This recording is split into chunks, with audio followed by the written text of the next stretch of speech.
بسم اللہ الرحمن الرحیم۔ صحیح بخاری حدیث نمبر 2235 حضرت انس رضی اللہ تعالی عنہ سے روایت ہے، انہوں نے فرمایا نبی صلی اللہ علیہ وسلم خیبر تشریف لائے۔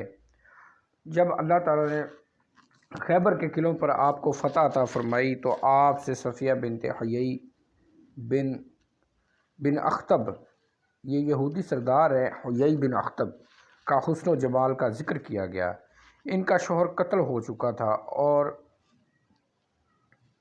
خود دلہن بنی ہوئی تھی رسول اللہ صلی اللہ علیہ وسلم نے انہیں اپنے لیے منتخب فرما لیا، اور وہ لوگوں کے اصرار کرنے پہ ہوا تھا کہ انہوں نے کہا کہ وہ سردار کی جو ہے وہ بیٹی ہے اور اس کی شادی یا اس کو کسی ایسے شخص کے پاس ہی رہنا چاہیے جو سردار ہو، تو دہیہ قلبی کے وہ حصے میں نہیں مالے غنیمت میں۔ تو صحابہ کے اصرار کرنے پر آپ صلی اللہ علیہ وسلم نے صفیہ بنت حیی کے ساتھ نکاح فرمایا۔ پھر انہیں خیبر سے لے کر چلے۔ جب صدروحا پر پہنچے تو حضرت صفیہ حیض سے پاک ہو گئیں۔ آپ نے ان سے خلوت اختیار کی، پھر ایک چھوٹے سے دسترخوان پر حلوہ تیار کر کے رکھ دیا۔ پھر رسول اللہ صلی اللہ علیہ وسلم نے فرمایا، اپنے ارد گرد لوگوں میں اعلان کرو کہ آ کر اسے کھائیں۔ بس یہی صفیہ کے متعلق آپ کی طرف سے دعوت ولیمہ تھی۔ پھر ہم مدینہ طیبہ کی طرف روانہ ہوئے۔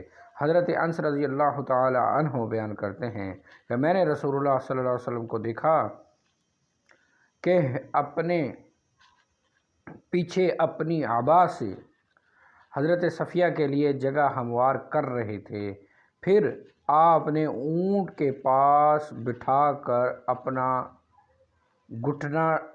گھٹنا رکھ دیا تو حضرت صفیہ رضی اللہ تعالی عنہا نے اپنا پاؤں آپ کے گھٹنے پر رکھا اور اونٹ پر سوار ہو گئیں۔ صحیح بخاری 2235